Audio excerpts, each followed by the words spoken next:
আসসালামু আলাইকুম সুপ্রিয় নবম ও দশম শ্রেণীর শিক্ষার্থী, আশা করি ভালো আছো। অনলাইন ক্লাস থেকে আমি মোহাম্মদ হুমায়ুন কবির তোমাদেরকে জানাই শুভেচ্ছা এবং অভিনন্দন। আমরা গত দুইটি ক্লাসে 15 অধ্যায়ের ক্ষেত্রফল সম্পর্কিত উপপাদ্য ও সম্পাদ্য নিয়ে ক্লাস ইউটিউবে আপলোড করেছি এবং তোমাদের ক্লাস নিয়েছি। তো শুরুতেই বলি, আমার ক্লাসগুলো যদি তোমাদের ভালো লাগে থাকে তাহলে অবশ্যই চ্যানেলটিকে সাবস্ক্রাইব করবে এবং লাইক কমেন্ট শেয়ার করবে। তো প্রিয় শিক্ষার্থী, আজকে আমি অনুসরণী 15 যে জ্যামিতিগুলো আছে সেইগুলো আমরা সলভ করব। শুরুতেই আমি যে জ্যামিতিটা নিয়ে আলোচনা করব সেটা হচ্ছে আজকে দুইটা জ্যামিতি করাবো, 7 এবং 9। 7 নম্বরটা কি বলছে আমরা প্রশ্ন করি, প্রমাণ করো যে ত্রিভুজের যে কোনো মধ্যমা ত্রিভুজ ক্ষেত্রটিকে সমান ত্রিভুজ ক্ষেত্রফল বিশিষ্ট দুইটা ত্রিভুজে বিভক্ত করে। অর্থাৎ ত্রিভুজের যে কোনো মধ্যমা উক্ত ত্রিভুজ ক্ষেত্রটিকে সমান দুইটি ত্রিভুজ ক্ষেত্রে বিভক্ত করে, আমরা এটা পড়ব। তো এইটা পড়ার আগে আমাদেরকে জানতে হবে মধ্যমার সংজ্ঞা। তো মধ্যমা কি বা মধ্যমা কাকে বলে যদি আমরা বলি, মধ্যমা সম্পর্কে আমরা নিচু ক্লাসে আমরা শিখে এসেছি, ক্লাস 5 এ আমরা শিখেছি, 6 এ শিখেছি। তো আজকে এখানে মধ্যমা যেহেতু কথাটা এসেছে, মধ্যমা সম্পর্কে না বলে এই জ্যামিতিটা আসলে প্রমাণ করতে গেলে অনেকটা তোমাদের কাছে হয়তো ভুলে গেছো, অনেকদিন দেখো নেই।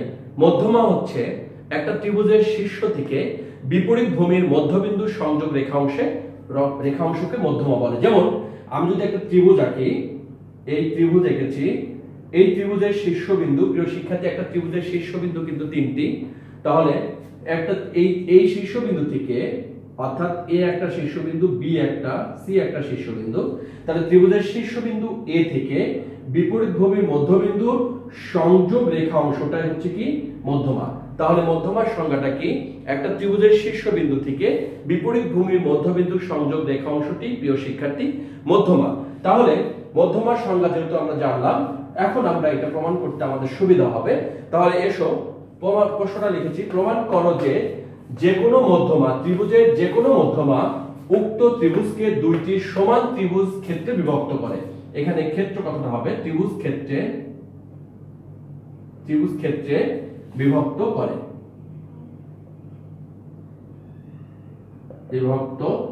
করে, অর্থাৎ এখানে বলছে যে একটি মধ্যমা প্রমাণ করো যে ত্রিভুজের যে কোনো মধ্যমা উক্ত ত্রিভুজ ক্ষেত্রকে, আমরা যদি ক্ষেত্রকে কথাটা দিই,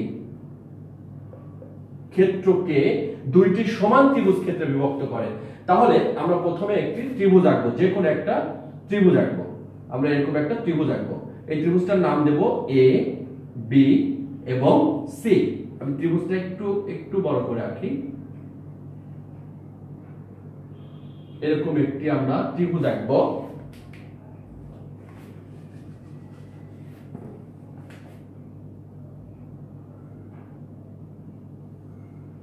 হ্যাঁ, এরকম একটা ত্রিভুজ আঁকবো। এই ত্রিভুজের নাম দেব এ, এটার নাম দেব বি, এটার নাম দেব সি। তাহলে এই ত্রিভুজে আমরা মধ্যমা যদি নির্ণয় করতে চাই, তাহলে এই দুইটার মধ্যবিন্দু হচ্ছে এই বিসি এর মধ্যবিন্দুটার সাথে আমাদের যোগ করতে হবে এডি। তাহলে এটা হলো কি মধ্যমা। তাহলে আমরা মনে করি এবিসি একটা ত্রিভুজ আর এবি হচ্ছে তার মধ্যমা। প্রমাণ করতে হবে যে এবিডি ত্রিভুজ ক্ষেত্র সমান এসিডি ত্রিভুজ ক্ষেত্র। তাহলে প্রিয় শিক্ষার্থী, আমি আবারও বলছি যে আমরা এরকম ধরনের একটা ত্রিভুজ এঁকেছি, এই যে এবিসি একটা ত্রিভুজ এঁকেছি, এই ত্রিভুজে ডি হচ্ছে বিসি এর মধ্যবিন্দু আর এডি যোগ করি, তাহলে এডি হচ্ছে ত্রিভুজের মধ্যমা। তাহলে মনে করি এবিসি ত্রিভুজের এডি মধ্যমা। তাহলে এডি মধ্যমা ত্রিভুজ ক্ষেত্র এবিসি কে দুইটি সমান ত্রিভুজে বিভক্ত করে। অর্থাৎ প্রমাণ করতে হবে ত্রিভুজ ক্ষেত্র এবিডি সমান ত্রিভুজ ক্ষেত্র এসিডি। তো প্রিয় শিক্ষার্থী, আমরা এই চিত্রটা এঁকেছি। এখানে যেহেতু আমাদের লম্ব নিতে হবে, চিত্রটা যদি আমরা এইভাবে আঁকি তাহলে তোমাদের জন্য বুঝতে আরো সুবিধা হবে। এখানে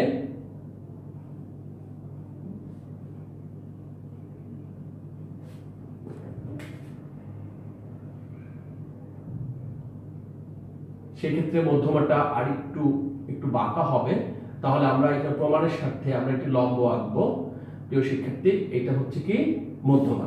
তাহলে আমি এখন যদি তোমাদের বিশেষ নির্বাচন লিখে দিই, তাহলে দেখো বিশেষ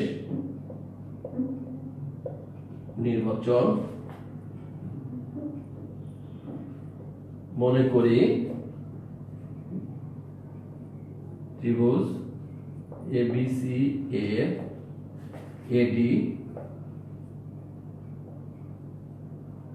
মধ্যমা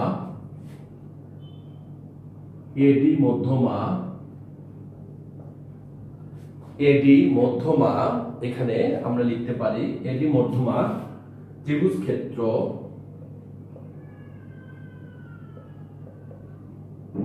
এবিসি কে দুইটি, অর্থাৎ এখানে বলতে চাচ্ছে যে আমরা এবিসি কে মধ্যমা ধরেছি, এবি ত্রিভুজ ক্ষেত্র এবিসি কে ত্রিভুজ ক্ষেত্র এবিডি ও ত্রিভুজ ক্ষেত্র এবিডি তে বিভক্ত করবে। অর্থাৎ ত্রিভুজ ক্ষেত্র তাহলে এডি মধ্যমা ত্রিভুজ ক্ষেত্র এবিসি কে দুইটি ত্রিভুজ ক্ষেত্র এবিডি ও ত্রিভুজ ক্ষেত্র এডিসি তে বিভক্ত করবে। তাহলে প্রমাণ করতে হবে যে বা বিভক্ত করে, হ্যাঁ বিভক্ত করে, দুইটি ত্রিভুজে বিভক্ত করে। প্রমাণ করতে হবে যে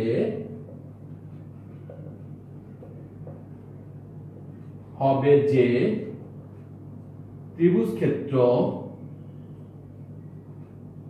এবিডি সমান ত্রিভুজ ক্ষেত্র এডিসি। কেমন? তাহলে এখন যদি আমরা প্রমাণ করি, এটা প্রমাণ করতে গেলে আমাদের একটি অঙ্কন লাগবে, সেটা হচ্ছে এবিসি ত্রিভুজের এ বিন্দু থেকে বিসি এর উপর একটি লম্ব আঁকতে হবে। তাহলে আমরা এখন লম্ব আঁকবো, অঙ্কন। তাহলে এখানে আমরা লম্ব আঁকি, এই লম্ব আঁকি। কেমন? এটা আমরা কি আঁকলাম? একটা লম্ব আঁকলাম। তাহলে এখন আমরা অঙ্কন লিখব যে এখানে আমরা যেহেতু লম্ব এঁকেছি, এ বিন্দু দিয়ে এই লম্ব বিসি আঁকি। কেমন? এটা আঁকলাম। এখন আমরা প্রমাণ করব, এটা বিশেষ নির্বাচন, এটা অঙ্কন, প্রমাণ। তাহলে এখন যদি আমরা মনে করি এবিডি ত্রিভুজে, তাহলে আমরা ত্রিভুজ ক্ষেত্রের ক্ষেত্রফল জানি হাফ ভূমি গুণন উচ্চতা।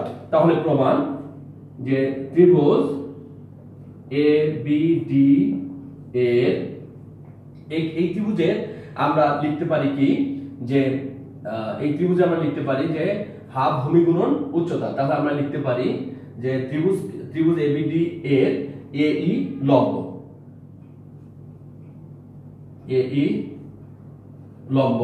যেহেতু এই লম্ব হচ্ছে, তাহলে আমরা এখানে বলতে পারি ত্রিভুজ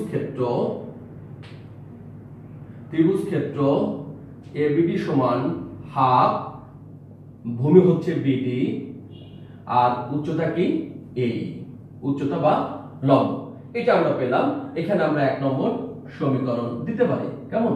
আর তার আগে আমরা পুরো ত্রিভুজ থেকে আমরা একটা কথা বলে আসতে পারি যে ত্রিভুজ এবিসি এর বিডি সমান কি, এডি লম্ব হয় বিডি সমান সিডি। এই কথাটা কিন্তু আমরা বলতে পারি শুরুতে। যদি আমরা এটা বলি তাহলে ভালো হয়। এটা আমরা পরের লাইনে দিই, কারণ এটা আমাদের প্রমাণের ক্ষেত্রে লাগবে। ত্রিভুজ এবিসি এর এডি লম্ব হয়, আমরা বলতে পারি বিডি সমান কি সিডি। কেমন? এটা আমরা বলে নিতে পারি। এখন ত্রিভুজ, আমরা এখানে যে শিক্ষার্থী এটা মুছে দিই।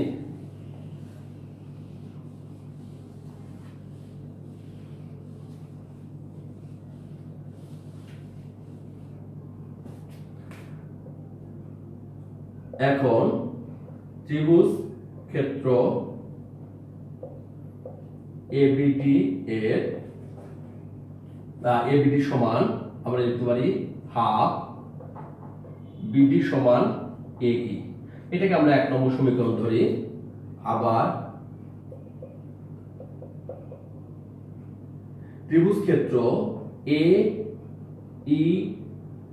ই সি, হ্যাঁ, এইসি এর হাফ, ইসিটা হচ্ছে কি, ইসিটা হচ্ছে ভূমি, আর হচ্ছে এইটা হচ্ছে কি লম্ব। ত্রিভুজ এডিসি এর আমরা এখানে ধরতে পারি যে ত্রিভুজ এসিডি এর, আমরা ধরেছি ত্রিভুজ এবিডি সমান এটা পেয়েছি, ত্রিভুজ এসিডি আমরা ধরি এসিডি এর হাফ ভূমি গুণন উচ্চতা, উচ্চতা কি এ। তাহলে এখানে আমরা দেখতে পাচ্ছি হাফ, এই সিডি এর পরিবর্তে আমরা বিডি লিখতে পারি, কারণ এখানে আমরা মধ্যমা কারণে বিডি সমান সিডি আমরা বলেছি। তাহলে এখানে বিডি সমান কি এ, এটা 2 নম্বর সমীকরণ। এখন 1 ও 2 সমীকৃত করে পাই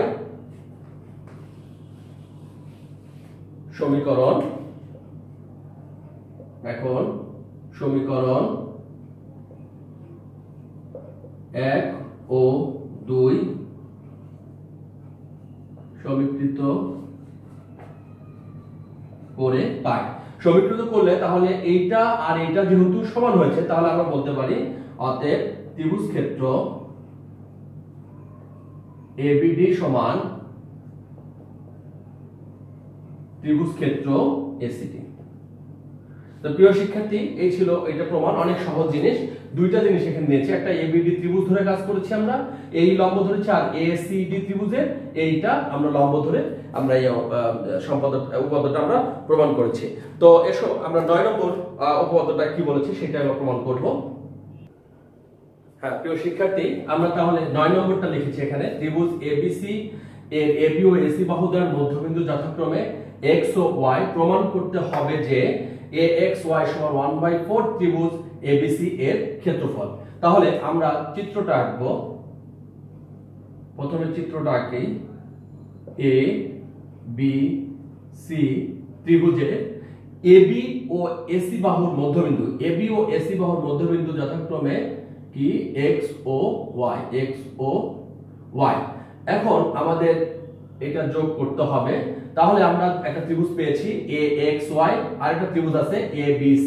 প্রমাণ করতে হবে যে AXY ত্রিভুজ ক্ষেত্রের ক্ষেত্রফলটা ABC ত্রিভুজ ক্ষেত্রের ক্ষেত্রফলের কত 1/4, অর্থাৎ এই ABC ত্রিভুজ ক্ষেত্রের ক্ষেত্রফলের ক্ষেত্রফলটা AXY ত্রিভুজ ক্ষেত্রের ক্ষেত্রফলের 4 গুণ, অর্থাৎ এটা বলতে চাচ্ছে বা 1/4 অংশ। তাহলে এখানে বলছে AXY ত্রিভুজ ক্ষেত্রের ক্ষেত্রফল ABC ত্রিভুজ ক্ষেত্রের ক্ষেত্রফলের 1/4 অংশ, তাই আমরা এখানে 1/4 দিয়েছি। এখন আমাদের BY টা আমরা কি করি, যোগ করি, কেমন, BY টা যোগ করি। তাহলে এখন আমরা দেখতে পাচ্ছি এখানে যদি আমরা এটা চিন্তা করি যে ABY একটা ত্রিভুজ ক্ষেত্র যদি নিই, তাহলে XY টা কি হবে, মধ্যমা। আর কিছুক্ষণ আগে আমরা পড়ে আসলাম একটা মধ্যমা উক্ত ত্রিভুজ ক্ষেত্রে দুইটা সমান ত্রিভুজ ক্ষেত্রে বিভক্ত করে, তাহলে সেটা দিয়ে কিন্তু আমরা এখানে প্রমাণটা করতে পারবো। তো বিশেষ নির্বাচন লিখি,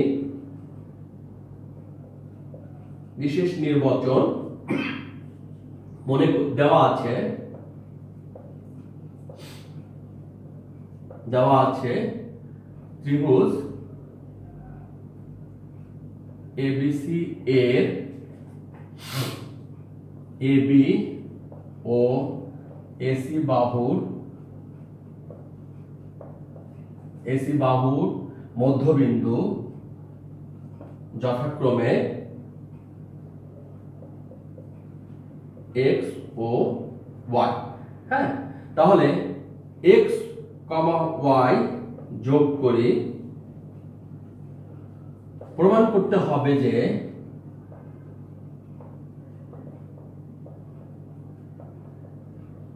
যে ত্রিভুজ ক্ষেত্র AXY সমান 1/4 ত্রিভুজ ক্ষেত্র ABC, কেমন। তাহলে এটা আমাদের প্রমাণ করতে হবে। এবারে যদি আমরা আসি অঙ্কন যদি বলি আমরা B, Y যোগ করি, B, Y কি করি, যোগ করি, কেমন? তাহলে b, y যোগ করি। এবারে আমরা প্রমাণ করব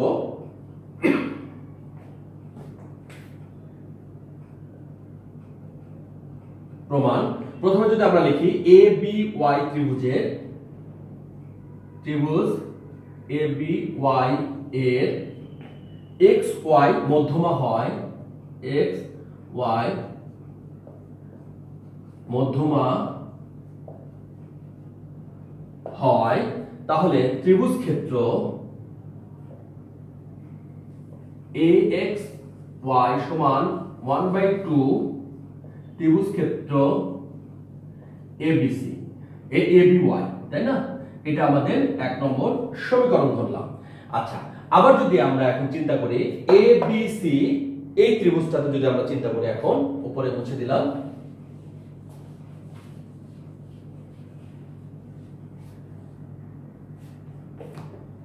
আবার ত্রিভুজ ABC এর BY মধ্যমা হয়, BY মধ্যমা হওয়ায় ত্রিভুজ ক্ষেত্র ABY সমান হাফ ত্রিভুজ ক্ষেত্র কি লিখতে পারি আমরা? ABC। কেননা যখন আমি পুরো ত্রিভুজটা ধরছি তখন ABY টা ABC ত্রিভুজের অর্ধেক, তাই আমি এই কথাটা লিখতে পারছি। 2 নম্বর সমীকরণ। এখন 1 ও 2 সমীকরণ 1 নং হতে পায়, 1 নং হতে পায়। তাহলে 1 নং হতে আমরা কি পাচ্ছি? প্রিয় শিক্ষার্থী, আমরা এটা মুছে দিই।